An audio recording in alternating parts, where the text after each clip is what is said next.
karena semua operasi bibir sumbing itu tercover BPJS. Tidak perlu khawatir, tidak perlu bingung cari operasi bibir sumbing gratis, operasi baksos dan lain-lain. Tidak perlu menunggu itu mah. Kalau usianya sudah 3 bulan dan berat badan sudah mencapai 5 kilo, tidak perlu lagu-lagu lagi, minta rujukan dari Vaskes 1 ke rumah sakit yang dituju, yang dokter yang kalian percayai tadi, pakai BPJS bisa. Semua tercover, nggak usah khawatir ya.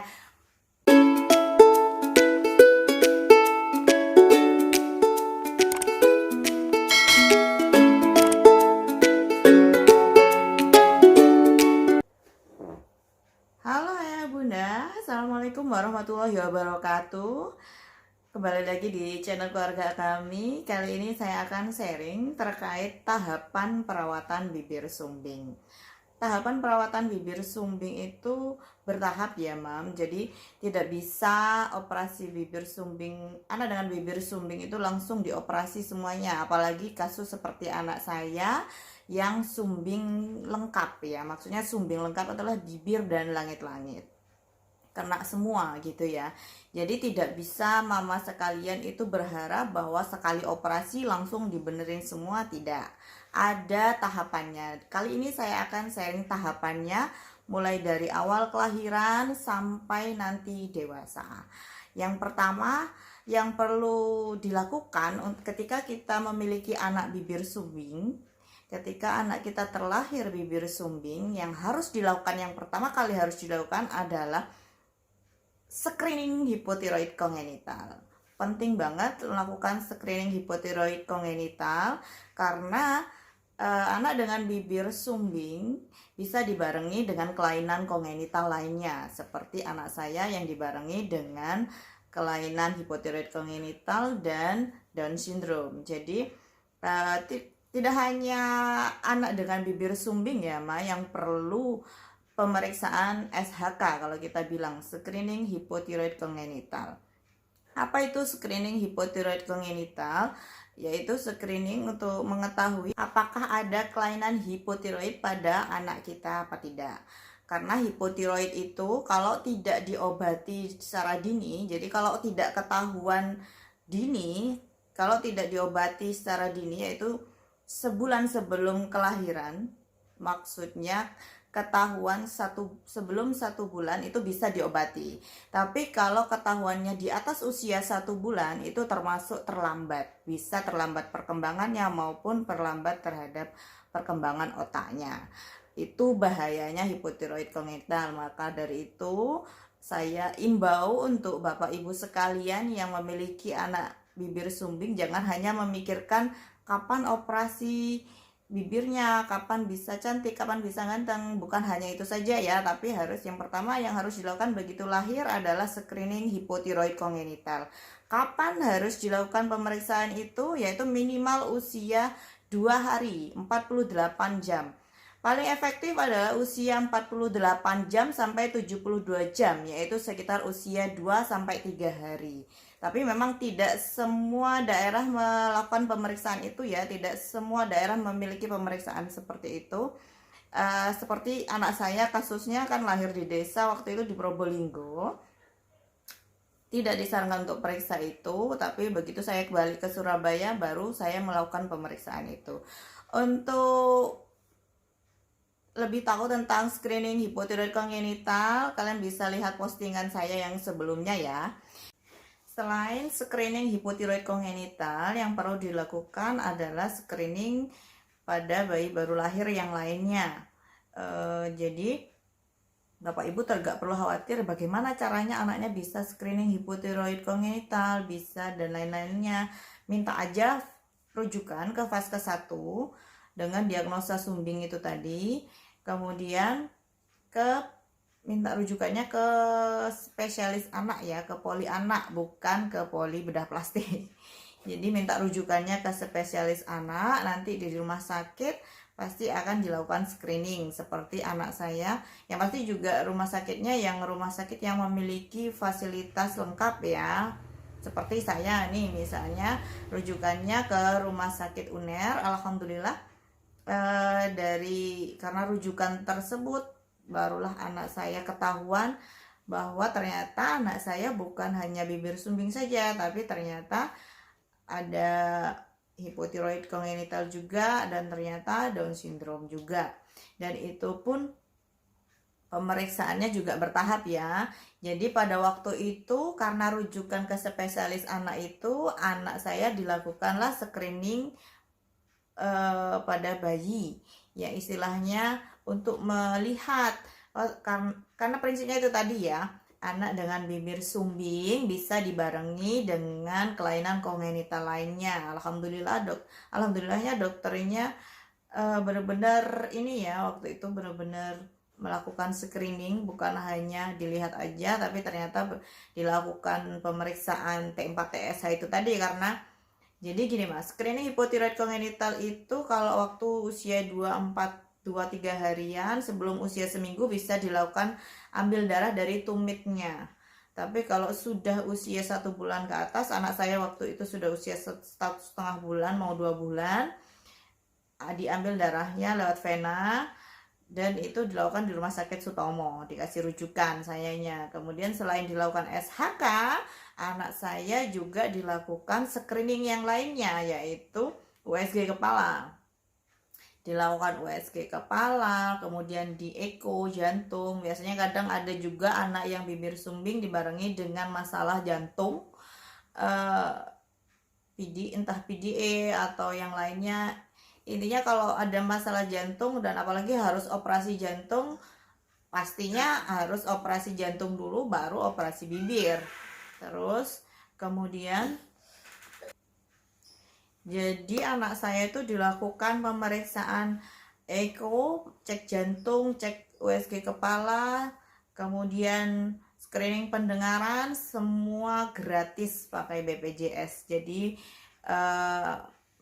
ayah bunda nggak perlu bingung, nggak perlu khawatir, aduh biayanya berapa untuk melakukan pemeriksaan itu semua gratis pakai BPJS, asal ayah bunda mau agak ribet sedikit mengurus rujukan. Karena juga ngurus rujukan itu kan ngantri ke Vaskes 1, terus kemudian rumah sakit A mungkin perlu dirujuk ke rumah sakit selanjutnya kan ngantri lagi. Memang harus bersabar mama. Kita dianugerahi anak bibir sumbing, kita harus punya kesabaran lebih karena memang perawatannya juga panjang sekali. Jadi untuk mama-mama yang ada di daerah dan misalnya disuruh dirujuknya ke rumah sakit yang agak jauhan dikit dari rumah, jangan takut, gak usah harus meluangkan waktu untuk melakukan pemeriksaan untuk anaknya. Semangat, karena penting banget. Kalau sampai telat ketahuannya, kasihan anaknya, karena sangat berimbas sekali ya, terutama masalah hipotiroid kongenital itu tadi. Tapi bukan berarti pasti ada masalah ya ma. Kadang ada juga anak yang bibir sumbing, hanya kasusnya bibir sumbing aja, tidak dibarengi, tidak ada kelainan kongenital lainnya. Alhamdulillah kalau iya.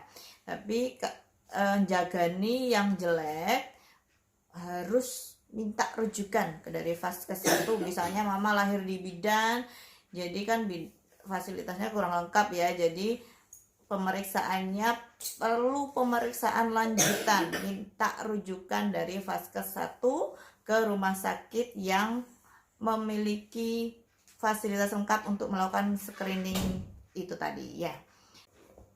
Tahapan yang kedua yang pasti ditunggu-tunggu oleh Bapak Ibu sekalian yang memiliki anak bibir sumbing adalah tahapan operasi bibir, cheilorrhaphy namanya. Adapun persyaratannya untuk bisa dilakukan operasi bibir, yang pertama adalah minimal usia 3 bulan dan berat badan harus mencapai 5 kilo, minimal 5 kilo. Jadi misalnya anaknya sudah usia 3 bulan tapi berat badan belum mencapai 5 kilo, belum bisa dilakukan ya ma. Seperti anak saya, karena anak saya terlahir kembar dan memang berat badannya waktu itu kurang dari 2,5 lahirnya, dan pada waktu usia 3 bulan anak saya belum mencapai 5 kilo, jadi ditunda nunggu usia 5 bulan. Kemudian yang bisa saya sharing adalah dokter yang melakukan operasi bibir sumbing itu ada 2 macam mah. Yang pertama adalah dokter bedah plastik, yang kedua dokter bedah mulut. tergantung daerahnya masing-masing. Ada dokter-dokter yang sudah recommended. Bapak Ibu sekalian bisa cek situs Satu Senyum, saya akan sertakan nanti di description box. Sudah ada untuk ayah bunda yang belum mengikuti komunitas, saya sarankan untuk ikut komunitas agar kalian tidak merasa sendiri, karena se-Indonesia kita banyak yang memiliki amanah yang sama, sehingga tidak perlu berkecil hati, tidak perlu selalu berlarut-larut bersedih. Ada kita yang siap sharing di grup WhatsApp, ada ibu-ibu lain yang siap sharing, memberikan pengalamannya, memberikan sharing pengalamannya dan pengetahuannya terkait perawatan bibir sumbing yang lainnya.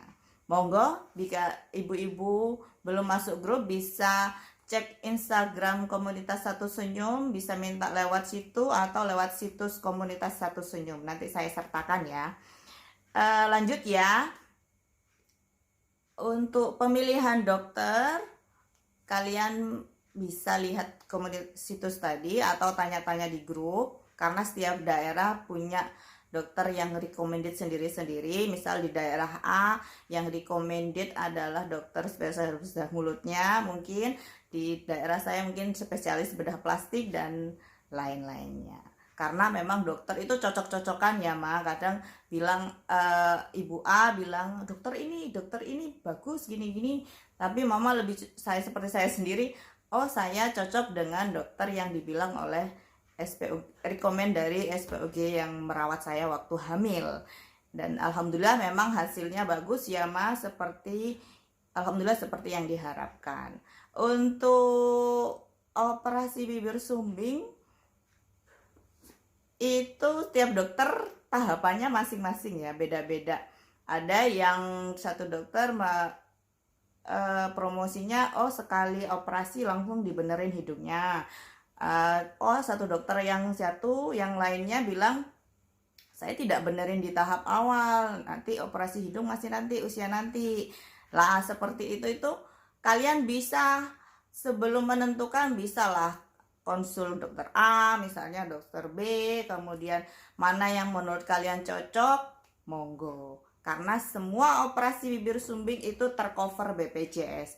Tidak perlu khawatir, tidak perlu bingung cari operasi bibir sumbing gratis, operasi baksos dan lain-lain. Tidak perlu menunggu itu, mah. Kalau usianya sudah 3 bulan dan berat badan sudah mencapai 5 kilo, tidak perlu lagu-lagu lagi, minta rujukan dari Vaskes 1 ke rumah sakit yang dituju, yang dokter yang kalian percayai tadi, pakai BPJS bisa. Semua tercover, nggak usah khawatir ya.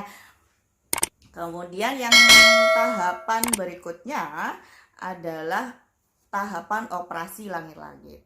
Operasi langit-langit itu ada 2 versi.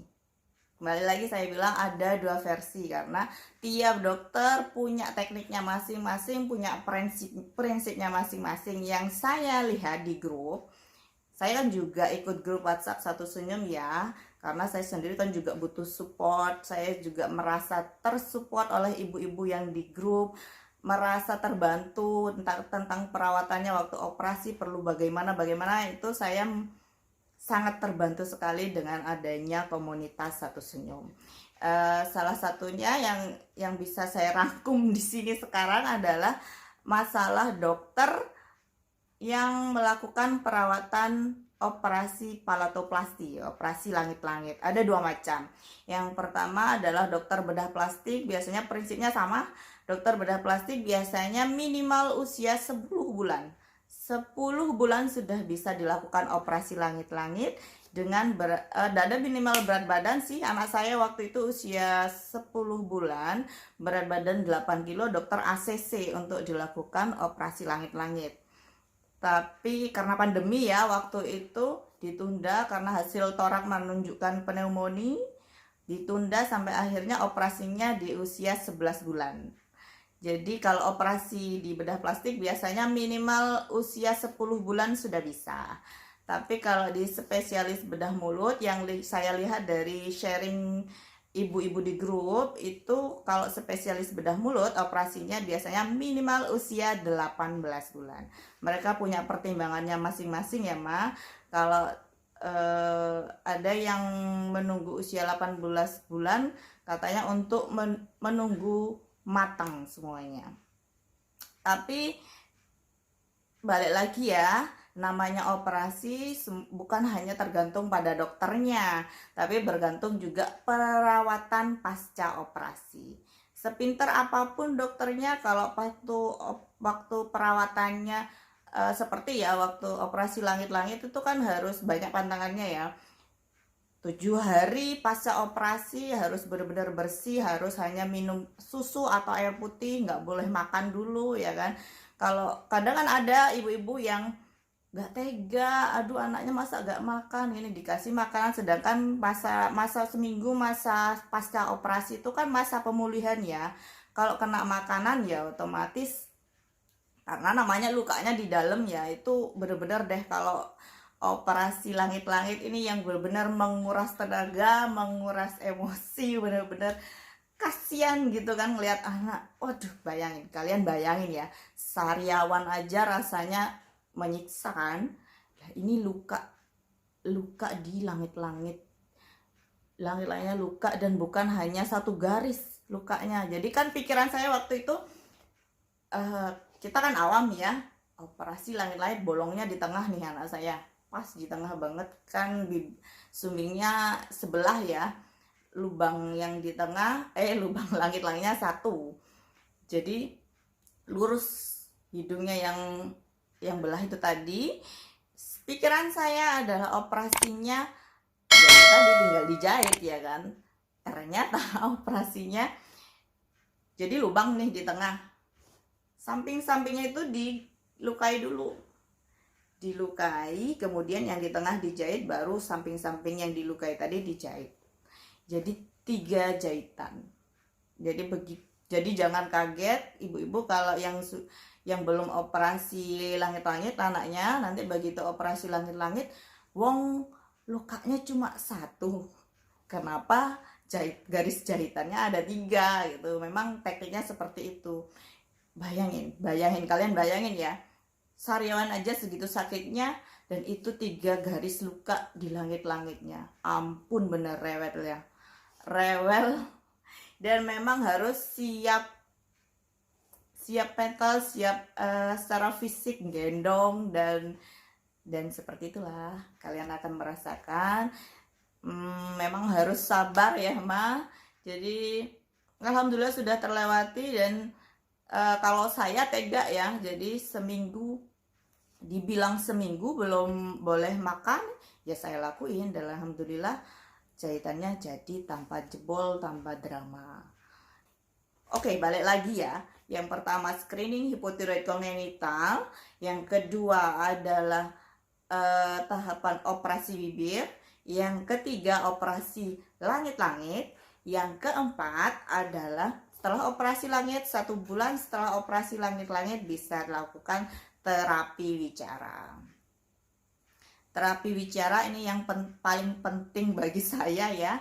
Jadi kalau kita punya anak sumbing lengkap, bibir dan langit-langit, otomatis yang dikhawatirkan adalah ngomongnya sengau, tidak seperti anak normal lainnya.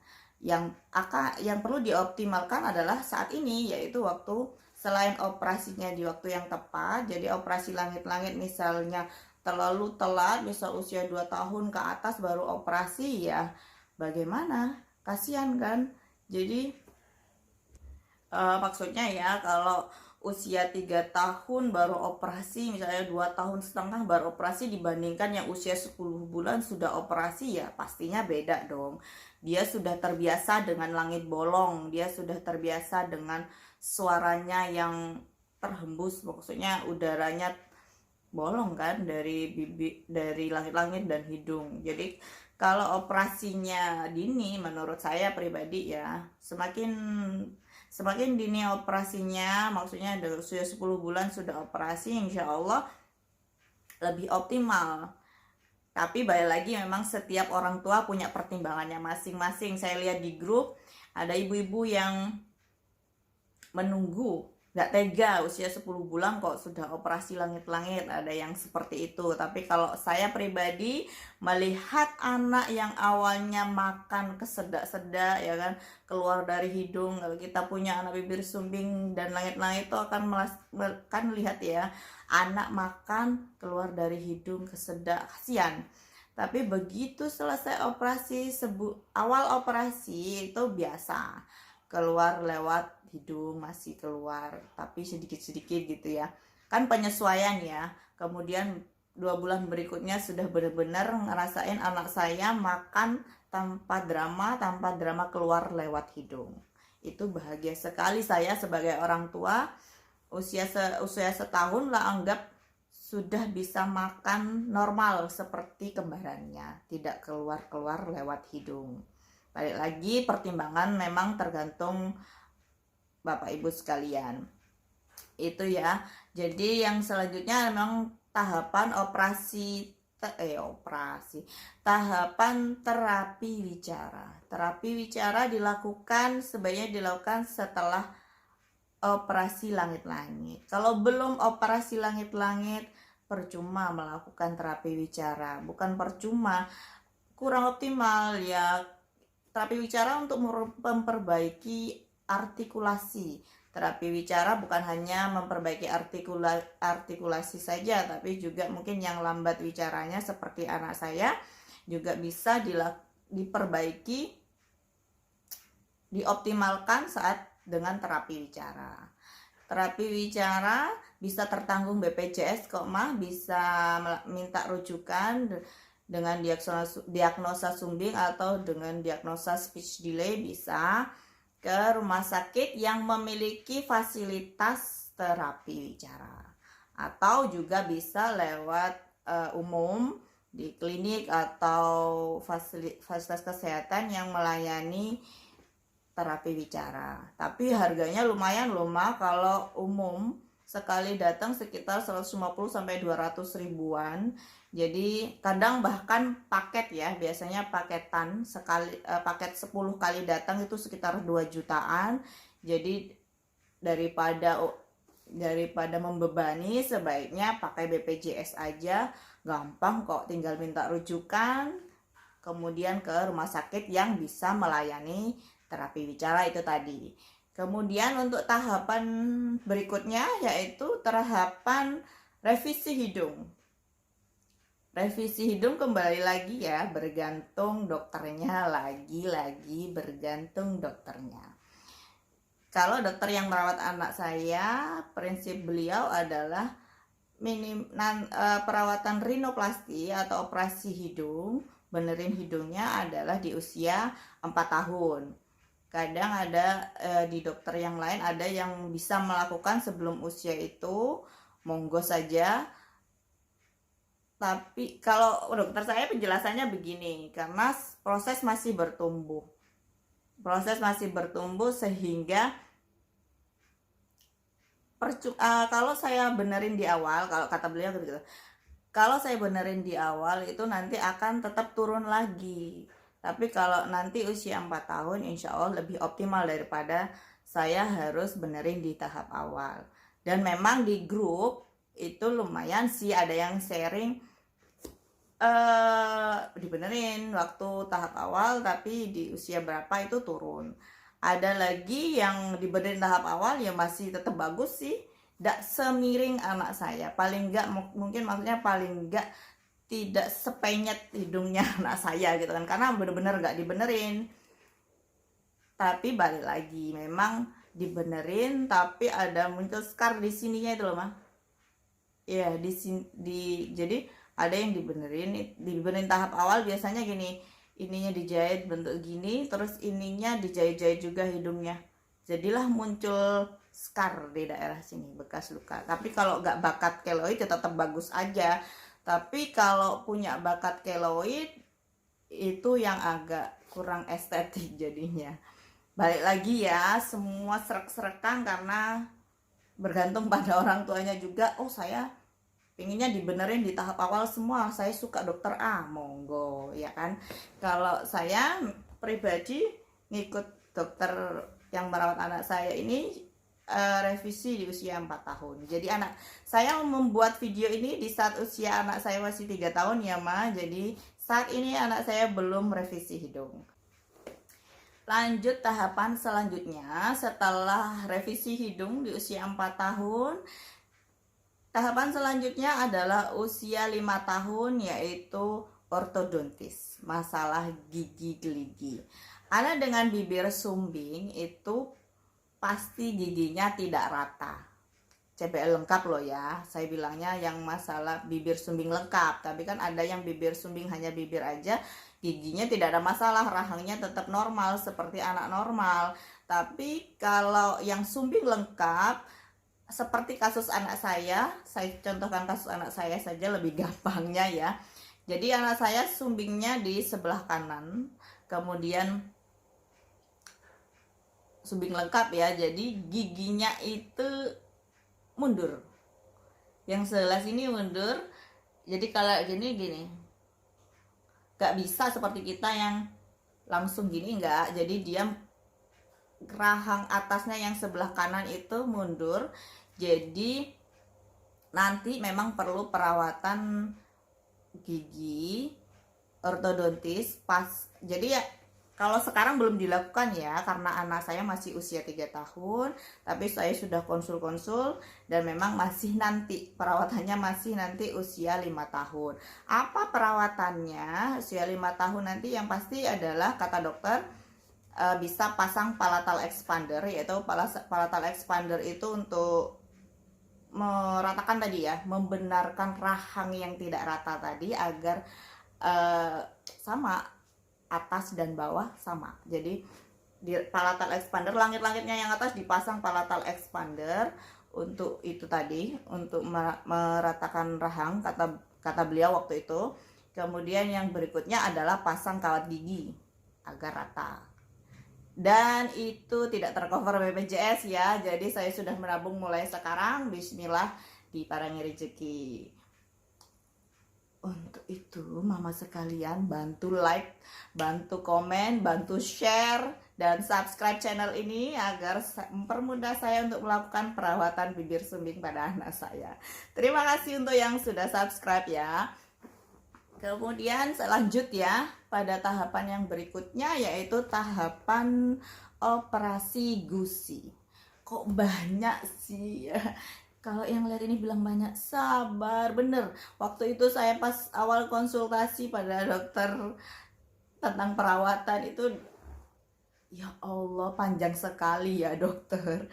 Sabar, dan memang harus sabar. Ya, dan yang berikutnya adalah operasi gusi. Operasi gusi biasanya dilakukan di usia 8 sampai 9 tahun. Kemudian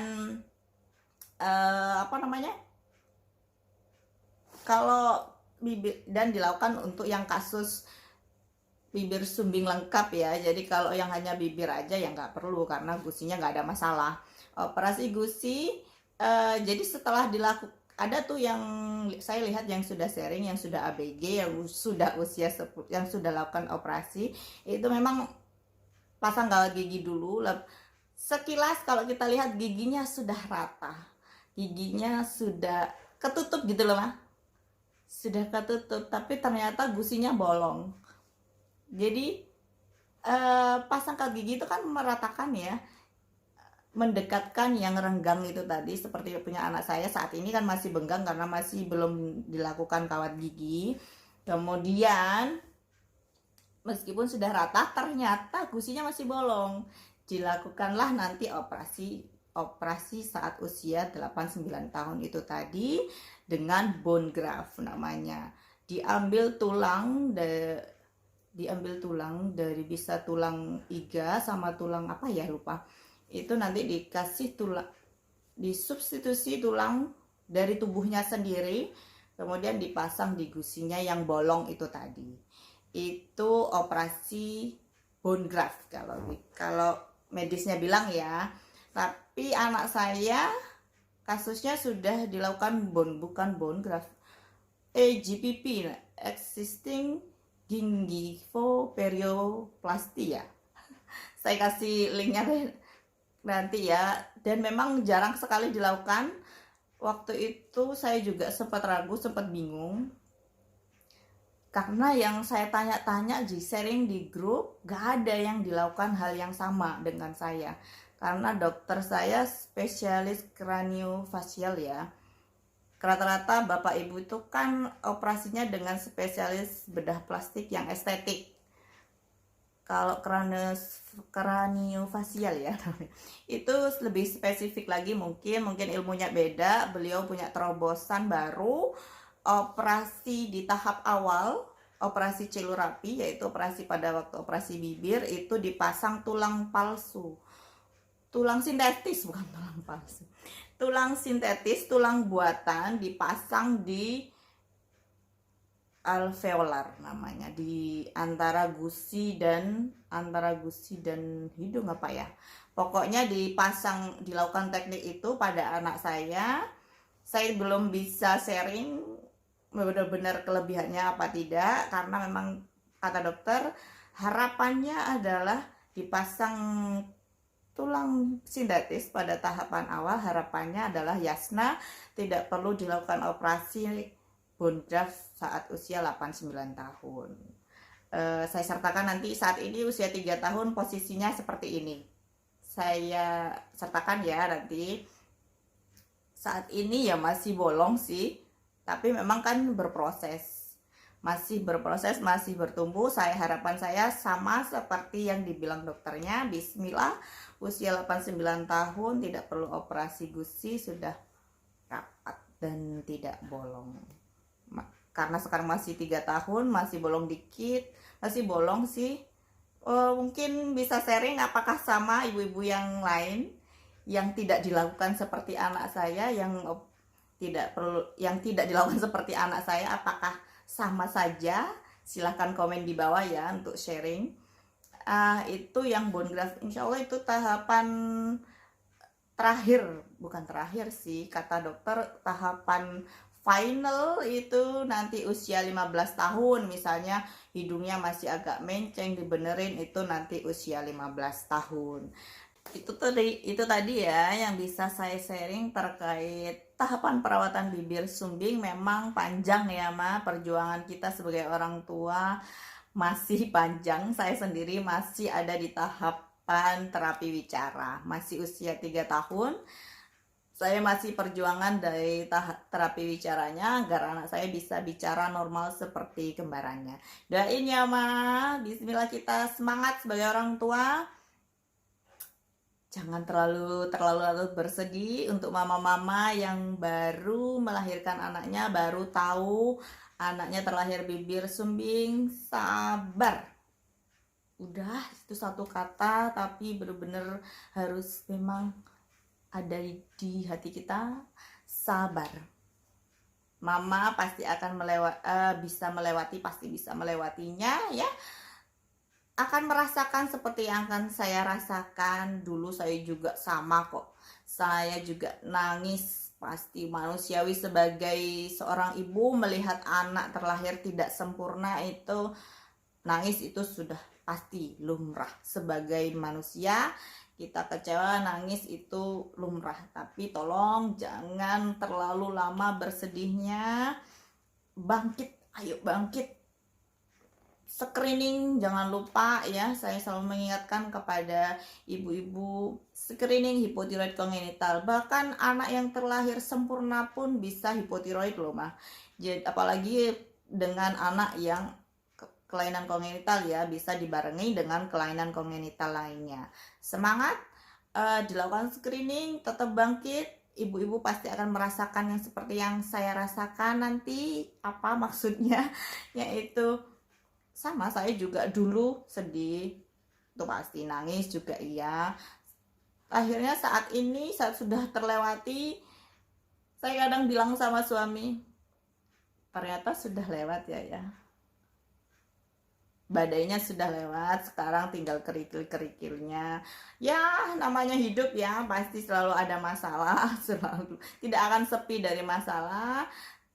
Tapi terkait bibir sumbing, mama tidak perlu khawatir. Ada kami yang siap sharing. Jangan lupa ikut grup aja, grup Satu Senyum, grup WhatsApp. Kalian segera gabung agar tidak terlalu bersedih. Karena saya sendiri pun begitu masuk grup itu rasanya saya merasa saya ternyata tidak sendiri, saya ada temennya. Jadi tetap semangat, jangan lupa like dan subscribe-nya ya, share kepada, untuk mungkin yang lihat adalah rekan sejawat saya, jangan lupa share kepada pasiennya atau kepada rekan atau saudara yang membutuhkan info ini.